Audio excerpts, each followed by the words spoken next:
It's a great pleasure to welcome you here today and to celebrate the dedication of this renovated house and the new structure attached to it with a great cloud of witnesses, the living stones, as the first letter of Peter put it. There are older stones and newer stones in this building, and there are older stones and newer stones among those who are here today and who have contributed to the fact that we're here. Some of the people here are remarkable embodiments of the fact of this project as the renewal of something which is old and good, and its transformation into something even bigger and better. Among those whom I'd like to acknowledge for all our sakes are members of the Cowan family, the first family of a warden who lived in this house when it was the Warden's Lodge, as well as the fourth warden, Robert Sharwood. And although I haven't seen him yet, I think somewhere in the distance here, Neil Everest, who was the architect of the house when it was first built, is with us, as well as Peter Elliott and his colleagues from Peter Elliott and Associates, who are the new architects of the renewed building. That in itself seems to me a wonderful kind of human parable of the way in which, in this college and in this theological school, we are seeking to dig deeply into the reality of ancient tradition to do something that is new and fresh and good and powerful for the future. In acknowledging those who have helped to build that past, who have been living stones that have helped to bring us to this future, I also want to acknowledge my predecessor as head of the Theological School, David Cole, who I think is also out there somewhere. I have no way of telling who you are at the moment because of the sun. Someone's waving to him. David and Robert Cripps first hatched the idea that turned into this at some lunch that they can tell you about the boozy reality of, perhaps, I don't know. But it has taken us 8 years to put that vision into reality. And I trust that neither of those two, who between them count as our Moses and Aaron, I'm not sure which one is which, but they too, I think, deserve our deep and hearty thanks for the vision and the generosity which has brought us to this point. As head of the Theological School myself, I had what now seems a brief sojourn in the corner office.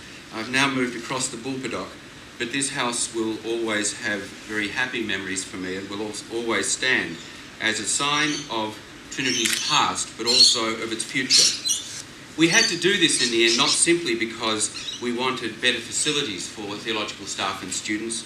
We did it because we didn't fit into the place anymore. And while you are doubtless beset by stories of a church at war with itself or that's simply withering on the vine, believe me, that is not the truth of the church in this place.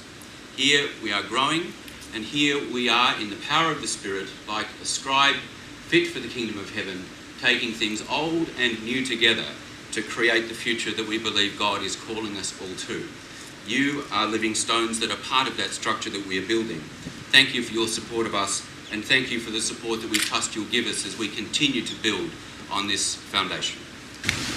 Those of you who have studied here in recent years or who have visited the building will remember this courtyard as a slightly dark place, caged in across the top, something of a wasteland where, despite the valiant efforts of many students, nothing except the wisteria seemed to grow or live for long.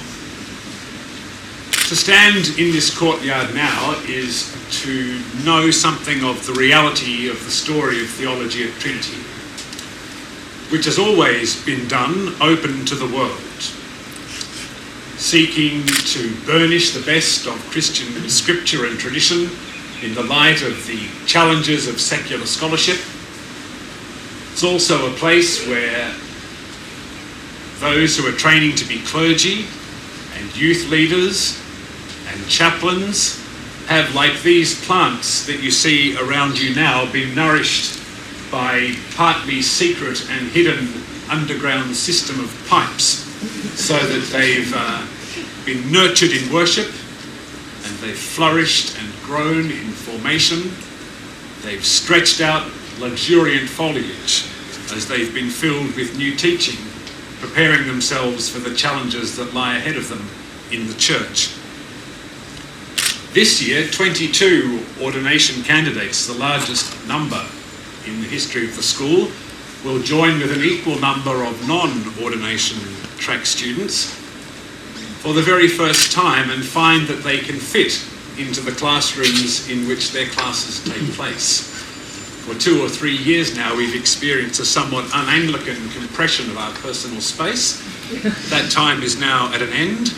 We have sufficient breakout space now within the building to conduct all our small group work. The students enjoy a fantastic common space, both inside and out, in which to form community and continue to challenge each other in ministry and in scholarship. For all of these things and more, I hardly need tell you how good it is as a faculty member to finally be able to put all my books on a shelf. For these things and more, we have really to thank the generosity of the Cripps family, and in particular Robert Cripps, who it's my great pleasure to introduce to you to speak to us further.